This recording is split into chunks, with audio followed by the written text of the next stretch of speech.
Good evening and welcome. My name's Mr. Ramsay, and tonight I have 5 true scary park ranger and forest stories to tell you. If you have any stories you'd like to share with our community, please send them over. With that said, let's begin.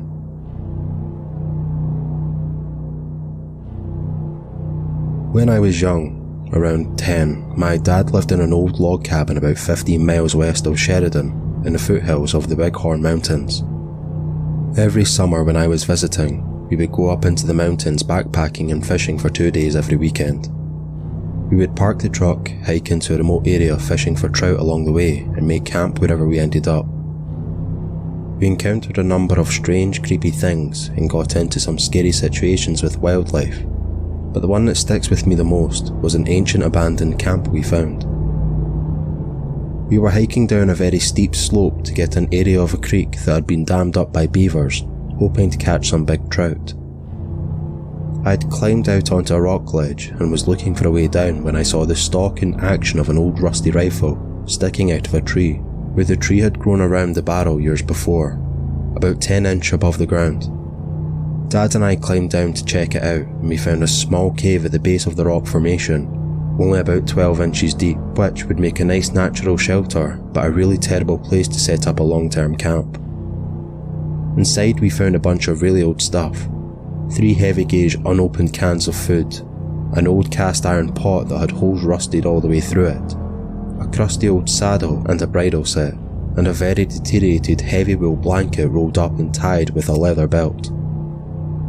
When we unwrapped the blanket, we found several personal items, including a rusty old cap and ball black powder revolver, a leather satchel with lead pistol shot, a powder horn with no black powder in it, tarnished old cartridges, presumably for the rifle in the tree, a straight razor, and most unsettling was a shirt with holes in it and over half of it stained with dried blood. As we stood there thinking about what all this meant, it occurred to me how remote this place was even at that time. This was in July of 1985, and the fact that whoever owned that shirt had been very seriously injured. Stuck on a steep slope in the middle of absolutely nowhere, I got serious chills down my spine. The only thing that somewhat dated this fateful campsite was the pistol and the rifle, both of which were made sometime in the 1870s according to my father. There's no way to ever know what happened to the man who owned all this stuff, but the fact that he or someone he knew was obviously shot twice with either a gun or arrow, and all his belongings were sitting right where he left them, possibly 100 years later, it was highly unlikely he left that area alive. Discovering what amounts to a 100-year-old crime scene in a very remote wilderness kinda gave me the creeps, but mostly it just made me sad to know how hopeless and alone this guy must have felt when he died.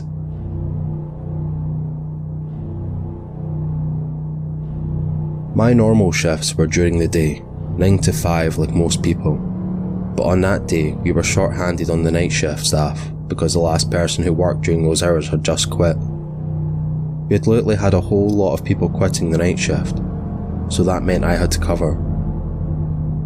Weirdly enough, I had never had to work the graveyard shift before then, and I was actually excited for it. I had brought some coffee and 5-hour energy with me because the hours ran 10 till 5, and there was no way I'd make it that far naturally. I got to my tower right before 10, when it was already pitch black, and the cold July night had fully set in. The tower was fairly tall, with several flights of stairs leading up to the top. The whole thing was mostly surrounded by thick forest except for the trail I came from, and a murky pond that was just to the right of one of the tower's legs. The pond itself was covered in those little frog pads and had algae floating around over the surface. It was actually quite big for a natural lagoon. I climbed up and all I could hear was a non-stop sound of crickets, frogs and an occasional owl. When I hit the top, I fumbled with my keys until I found the right one and walked right on in. The one room was small and square-shaped. 3 of the walls were mostly glass and the other one was opaque and had the door I just came in. The roof went up like a pyramid for a short length until it peaked, and it was all made of wood. To my left was a nicely made bed and a nightstand with a lamp and flashlight on top, not like I'd be using the bed though. On the wall next to that was the CB radio and a communication stand, which every one of those towers had. Next to that sat my refrigerator and microwave, which was part of a small kitchen that extended to the other wall as well. Inside the kitchen on the right wall were several cabinets, some small ones that held snacks and some canned foods, and another set of giant cabinets that I couldn't open, which likely had vacuums and other cleaning supplies that were above my pay grade. Roomy. I went over to the communications stand and did my standard check to make sure everything was properly working. I called into the ranger station channel and said, "Well, Donnie, it looks like it's just you and me tonight." Donnie didn't say anything back, so I figured he was just taking a shit. I went and grabbed the flashlight on the stand and reached into one of its drawers, pulling out a set of binoculars from it. I went back out onto the balcony and checked to make sure no fire hazards or any other kind of dangerous things were over there. Once I checked that box off my to-do list, I headed back inside and pulled out the chair from the communications stand and put it by one of the glass walls and grabbed a granola bar from one of the kitchen cabinets to munch on. I put the binoculars up to my eyes and looked over the surrounding forest. It didn't seem like any animals were up and about, and no birds were in the sky either. I skimmed over a couple of clearings to make sure that no teenagers were off camping illegally. Then I went and peeked over at a far ridge where I saw a snowman standing alone in a gap of the trees. Hold the fuck up, it was July. I peeked again to see it wasn't a snowman, but some kid in a shitty ghost costume. It looked like the ones from Charlie Brown, with the big black holes for eyes that looked more like they were coloured black than actual holes. The kid was still and staring right into my direction, unmoving. I couldn't see the kid's parents anywhere, and by now it was rolling up on 11, so that meant something was up. I broke contact on the kid and walked to the radio, called into the station. "Donnie, you off the shitter yet?" "Barely made it out, but I'm here." I chuckled. Donnie was always good for a laugh. "There's some kid with a blanket walking around the southeast sector and they look alone." "A blanket? The hell are you talking about?" "It's a ghost costume, it's got like black holes for eyes and stuff." "You mean like the Charlie Brown costume? Can you check it out?" "Yeah, I'll go and see what's up. I'll call in the walkie-talkie to tell you what I see." "Roger that." I turned off the radio and crossed over to the nightstand drawer to grab the walkie-talkie. Once I had it, I sat back down in the chair and put the binoculars to my eyes, zooming into where the kid was. The ridge was empty with no kid in sight, which I knew would make this 1,000 times harder. I pulled up the antenna on the walkie-talkie and dialed to the right channel. "Donnie, you hear me?" "Yep, loud and clear. I'm getting close to the sector. I'm heading up to the ridge for a vantage point."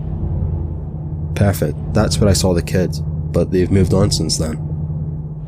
"Well, I'll just check around to see if I can find anything." I watched as Donnie came over the ridge, waving his flashlight around in the dark until he looked towards the tower and shrugged. "Nothing over here." "Damn, hopefully he turns up again. Until then, I'll just notify the police and check with any missing reports." "Alright, I'll go back to..." Donnie's voice cut out and I saw his flashlight turn off in the distance. The small lit up spot where he stood was swallowed in darkness. "Donnie? You there? Donnie?" I heard no response and I rushed outside the door and around the corner to where I saw him yelling his name, only to hear my voice echo into the woods, and that's when it hit me. There wasn't a single other sound in the entire forest. The crickets and the frogs had stopped chirping, the wind didn't rustle through the leaves. Everything was completely standstill. I could hear my heartbeat throbbing in my ears and nothing else. I moved my flashlight around the woods for some futile attempt to find him. I got into the state of mind where I got so scared my throat closed up, and if I moved I felt like something very bad was going to happen. I had to do something now. I turned around and as I did, I glanced at the stairs below me. At the bottom stood a skinny, horrifically angled woman. She was tall, dripping with water, with black hair and dark, murky blue skin that stretched across her bent and broken bones. Her grey dress was shredded, and her black shoes were muddy and wet, and her face, her eyes were milky white, and her mouth hung wide open like a snake, like her jaw had been grossly broken, She let out a blood-curdling and ear-piercing scream of agony and began to shuffle up the stairs so fucking fast that I snapped out of my fear lock and I ran the fuck back inside, slamming and locking the door behind me. There was no way she could run that fast, even if all her bones weren't broken into wrong directions. I ran back to the kitchen and grabbed the biggest knife I could find, and then I pulled out the walkie-talkie, screaming into it. "Is anyone there? Donnie, where the fuck are you? Someone answer me." Then I heard the creaking of a door. I slowly turned and I froze when I saw what was there. The door was still there, locked and shut, and had been completely undisturbed. What scared me was the once locked giant cabinet that now stood open, with a kid dressed like a Charlie Brown ghost standing just in front of it. I stood there, unmoving, until I heard the little shit giggle. I recognized that giggle. There's no fucking way. I pulled off the sheet to see one of Donnie's kids, Marvin, sporting a smirk and a walkie-talkie. "Dad? Joey, I got him." Pissed his pants just like I said he would, right? He and his other son laughed from the other end of the walkie. I was mad, but glad that I wasn't about to get murdered in a goddamn wooden tower. I grabbed his walkie and shot back. "Pissed me off is what you did, you fucking asshole. I hope you're happy." Hearing you scream like a little girl sure did make me happy, alright. Yeah, screw you too. That wasn't even me. That was your stupid zombie chick.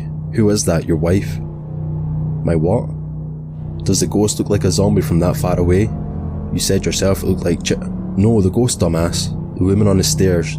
She screamed and ran up them so that she could scare me into the tower. Hell, she must be like an Olympic runner. Did you get Usain Bolt, Dean? I didn't put no woman on the stairs.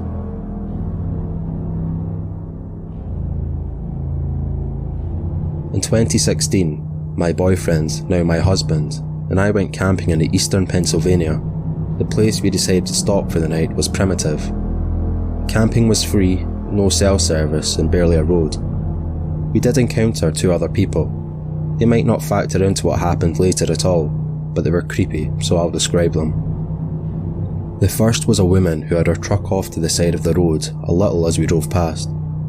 She had the hood open and seemed to be waiting for someone to stop and offer help. Usually my boyfriend would have no problem helping someone, but he said this time something about her put him off. She didn't really seem like she needed help, and usually people who need help look at you hopefully as you approach. She looked like she just expected we would stop. That's what my boyfriend said anyway. I hadn't really noticed anything that strange about her. The next person came when we had chosen a spot and were setting up a fire for hot dogs. I had noticed people drive by a few times, but my boyfriend pointed out each time was the same car and the man in the car watched us each time he passed. My boyfriend was a little uneasy about this, but we had driven around for a while before finding a place we liked. It had been raining and everything was muddy, and we wanted the driest side possible. He could have been doing the same thing. He briefly thought about moving, but the road was too muddy. If he wanted to find us, all he had to do was follow the tracks. There were some other tracks, but not many. He'd only had to backtrack a little to locate us again. He didn't come by another time, so we stayed and spent the several remaining hours before dark goofing off. No one else drove by. Whether or not those 2 had anything else to do with their experience, the real fear came later. We had gone to sleep in our tent, and sometime around 3 AM we were woken by this very loud noise. I can't describe it very well or even remember exactly what it sounded like, but my boyfriend said it reminded him of a chain gun revving up. It was also similar to how it would sound if someone recorded a shovel being dragged over gravel and played it over a loudspeaker, is another way he described it. He jumped up and looked out the little window but couldn't really see anything. The sound repeated itself another few times. I was too scared to speak, so my boyfriend whispered that it was probably miles off and I should go back to sleep. I didn't question this as I figured loud sounds could be easily heard miles off. After we left, he told me it sounded like it had actually been coming from just down the road, but he didn't want to freak me out. Looking back, I probably should have wondered why he would bother to whisper if apparently the sound was far off. I was still terrified. Every little thing I heard outside sounded like someone was walking around the tent. We laid there for a while longer when finally my boyfriend told me to go get dressed because we were leaving. I got alarmed by this, and even more alarmed when he unwrapped the machete we had brought just for this trip in its plastic before opening the tent. We quickly packed up and loaded the car. I looked around for footprints that weren't our own, but despite the moon providing plenty of light, I couldn't really see. I did point out something my boyfriend hadn't noticed though before we got into the car. There was a beer can by our dead fire that hasn't been there before. We didn't even bring beer. While we were driving away, my boyfriend explained that he was nervous someone might have been trying to lure us out, so he didn't think it was a good idea to run from the tent right away. He also half expected to find our gas tank had been siphoned out, but that wouldn't have stopped us because we had a hybrid car. We joked that that would make a funny hybrid commercial.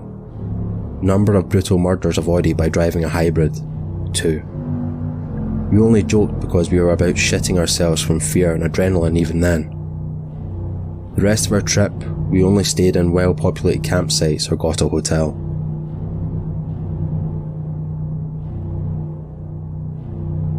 There was a group of teens that hadn't been heard from after their scheduled return from a camping trip. A co-worker and I headed out in the general direction the teens had set off in. We'd been hiking for most of the day and seen nothing. We're about 35 kilometers into the woods, and at this point we start noticing odd things. Sticks carved like spears stuck into the ground, weird carvings in the trees, a child stuffed animal hanging from a noose up in a tree. This place was nowhere near any roads. It wasn't on the regular trails people would go in that area. The really eerie thing was that everything was freshly carved. Somebody had been there within a couple of hours of us and made these things. Mind you, we're still looking for these teens. We kept on hiking and eventually made camp for the night, still kind of on edge from what we had seen earlier, but we settled down anyway and go to sleep. We get up with the sunrise hoping to cover more ground before it gets hot. We pack up the gear and get ready to go when I notice a bit of shirt that caught in a small tree and ripped along with some shoe prints. We were thinking, great, maybe we're close to the teens, when a radio call comes through. The teens had just been found 20 kilometers east of us, and they're calling everybody back. All those weird things we had seen from the day before came flooding back into my mind, and we wasted no time hiking out of those woods.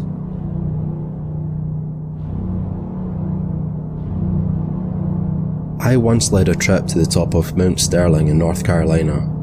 It's a tough climb to get to the top, and about 6 miles from the nearest road. I was leading a group of 8 middle school and had one co-instructor. We were camping out on top of the mountain, and it was a beautiful night with a full moon. The kids and the other co-instructor went to bed in their tents. I chose to spend the night in a hammock that night. I was really into a book and I was reading, so I stayed up and read until about 10:30 PM. I turned my headlamp off to settle in for the night. Everything around me was rather bright from the moon, and from the position I was in, I could see down the trail we had hiked to get to the top. I laid there, enjoying the scenery, and noticed something moving on the trail. Bears are common in the area, so I perked up. As it got closer, I could tell it was a person. We were in the middle of nowhere, and there was someone hiking up the trail with no headlamp or any gear. I was just frozen, watching this person move closer to our camp. They arrived at the top of the mountain where we were and just stopped. I watched as what appeared to be a man surveying our camp. I really could only see the outline of him. He stood there for what seemed like 30 minutes, but may have been 10. He then turned and sat down under a tree facing our camp. He was sitting up in a way that I knew he wasn't trying to sleep. He just sat there, staring at our camp. I had no idea what to do. I decided to wait it out. I waited, just staring at the man while he stared at my camp. This went on until about 3:30 AM. Then he stood up, took a moment to survey my camp a few minutes longer, and then went back down the trail he came up on. To this day, I have no idea what that was all about, but it freaked me out. I was paranoid that we were being followed the rest of the trip down.